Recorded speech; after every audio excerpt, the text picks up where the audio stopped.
Bueno, muy buenas noches con todos, estimado docente de la materia de Sociología Jurídica, estimados colegas y apreciado público general que pueda visualizar este video.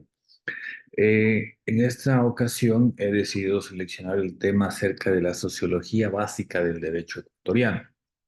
Me interesa mucho este tema porque son las partes arraigadas o las raíces de nuestra jurisdicción o de nuestra doctrina acerca de la implementación, ejecución y creación de las leyes ecuatorianas. Para ello debemos saber desde dónde nace este contexto jurídico y cuáles son esas bases para saber cuál han sido trascendentales dentro de nuestra vida jurídica en el Ecuador. Dicho sea de paso, voy a hacer una pequeña introducción y un contexto acerca de lo que se ha visto en estos artículos revisados en la guía didáctica y de algunos autores. Dentro de la definición del derecho ecuatoriano, nos aducen que es un sistema orgánico y conceptual de regulación social. Es decir, dentro de la regulación social se ponen normas que regulen el comportamiento de las personas para llegar a un acuerdo, ¿sí? En no vulnerar los derechos de las otras personas. Luego se hablará de la evolución de los derechos humanos, de los derechos civiles de las personas y desde dónde nacen estos derechos, eh, desde qué época se remonta. Y se deriva desde la civilización romana, ¿sí? Aquella civilización de uno de los imperios más grandes del mundo, el cual fue tomado la mayoría de doctrinas del derecho en muchos países, como son parte del gran imperio occidental y del parte de Latinoamérica, también se ha tomado lo que es los preceptos del derecho romano. ¿Cómo se implementa y se inserta en la vida social el Ecuador? Pues a partir de 1830 se crea ya la República del Ecuador. Luego de la separación de la Gran Colombia, Ecuador se constituye como un país libre, soberano y democrático en el cual cambia ya o empieza su vida política de forma individual desde los años de 1830, con su primera constitución en la Carta Magna de Riobamba, precedida por un presidente venezolano. ¿Sí? En ese caso fue Juan José Flores. Y en este tema se explora dos temas principales que son la inserción en el marco regulatorio de la vida social en la actualidad que la conocemos como la República del Ecuador, que constituye el fenómeno que conocemos como el derecho ecuatoriano. Y desarrollo posterior de este marco desde los años de 1830, desde sus inicios como la República Independiente, que se adicionan materiales jurídicos formadores en el derecho ecuatoriano. En el estudio de estas relaciones, dado el amplísimo campo normativo, el Ecuador ha tenido 21 constituciones y alrededor de más de 14.000 leyes, es decir, extensamente hemos gozado de leyes, pero lo que se aqueja aún o en la actualidad es la aplicabilidad de las mismas leyes. Continuando con esta pequeña exposición del video, analizaremos lo que es la exclusión y la inclusión de grupos humanos que aducen estos autores. El sistema jurídico promueve la exclusión directa e indirecta, directamente a través de sus leyes, ¿sí? Donde excluye a varios grupos olvidados o marginados en alguna época. Hoy en día lo reconoce la última Constitución, y de forma indirecta se da gracias a la característica del derecho de ser creador de sentidos sociales compartidos, es decir, las visiones comunes de la sociedad sobre aspectos determinados en la vida social. Ha habido también grupos dominantes dentro de la legislación ecuatoriana y esta historia se remonta a la visión histórica del análisis del papel de los grupos dominantes en la producción jurídica, aquellos doctrinarios intelectuales que han dejado la semilla de cómo proceder dentro del derecho ecuatoriano, tomando como referencia grandes pensadores del derecho y también como base constitucional el base del derecho romano y también acerca de la democracia y el derecho popular. El derecho debería ser una expresión de voluntad popular que se respalde en la voluntad del pueblo. Así lo dicen algunos pensadores, creadores del derecho. Y en la perspectiva histórica se podrá brindar respuestas sobre la realidad en sí. La realidad, por ejemplo, filosófica, en cambio, más ilumina sobre las esperanzas que la humanidad cifra las posibilidades del derecho, ¿sí? Para mejorar nuestra vida humana. La filosofía nos hace encontrar en nosotros la razón, ¿sí? Se podría decir la epistemología de lo que somos, a la esencia de la que estudia el ser humano. Y en este artículo, por fuerza, tiene pretensiones muy limitadas que resultan meramente introductorias a futuros trabajos de este índole. O sea, la perspectiva histórica muestra desde la perspectiva filosófica y de la perspectiva humana también, desde cómo se desarrolla el pensamiento filosófico y cómo se logran lucir a estas leyes.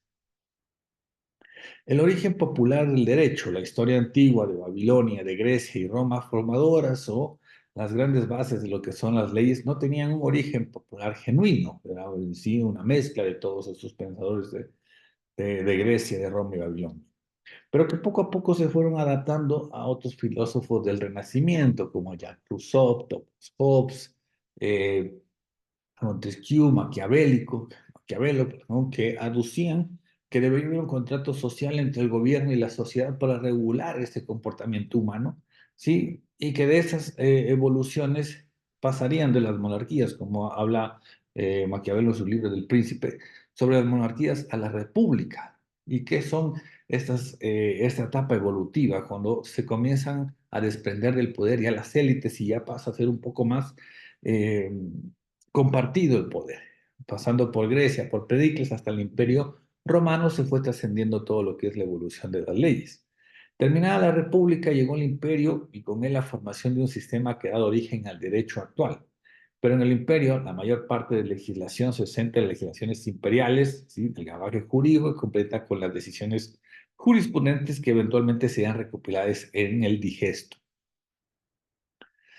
Dentro de la producción jurídica y la modernidad, en la Edad Media y la modernidad del sistema legislativo fue influenciado por la nobleza y expertos con poca participación popular real, es decir, era solamente por los eruditos o aquellas personas como los patricios que tenían ciertos privilegios para acceder a estudio, para acceder a reuniones filosóficas y que puedan proponer algo para la sociedad en cuestión de leyes.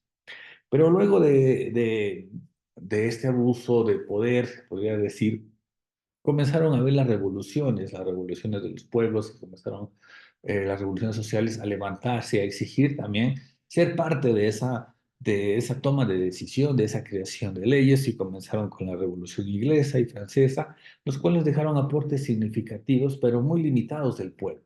Muy aparte de la participación social que lograron, fueron un poco limitados, ¿sí? Del pueblo, limitaciones que dejaron al pueblo. Y dentro de la oposición entre voluntad popular y decisiones jurídicas, tenemos que hay una contradicción entre decisiones judiciales y la opinión pública. El populismo penal, respuestas políticas a la inseguridad que no abordan causas subyacentes. Fue un estudioso norteamericano, en el caso que expone el autor de Alexander Bickel, quien planteó la idea de objeción contra monetaria.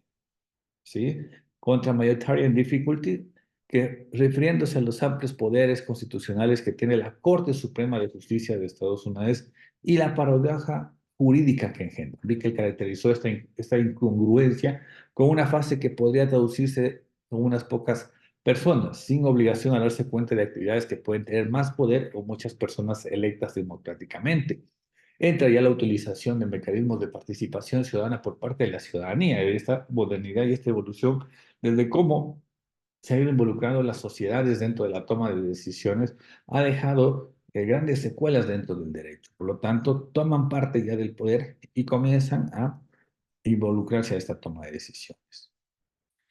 Como conclusión y como respuesta dentro de haber leído este artículo histórico desde varias perspectivas filosóficas y también sobre la modernidad, concluyo que hay una teoría versus una realidad. Si bien es cierto, la legislación en nombre del pueblo es una afirmación lírica, teórica, se podría decir, más que una realidad práctica, pero se debe a varios factores. Puede ser la baja participación de los ciudadanos, debe al poco conocimiento de los mecanismos de participación, al desinterés de la participación política o en su momento a un bloqueo o un procedimiento político en el cual no pueden proponer leyes.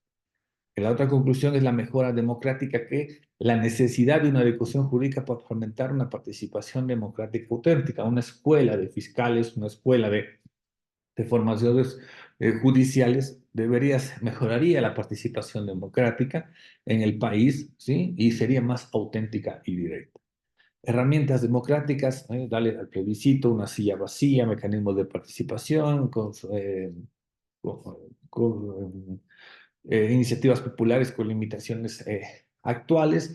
Debería haber más herramientas democráticas, más socialización hacia la gente y promover esta impulsión a la toma de decisiones que haya de forma legal, ¿sí?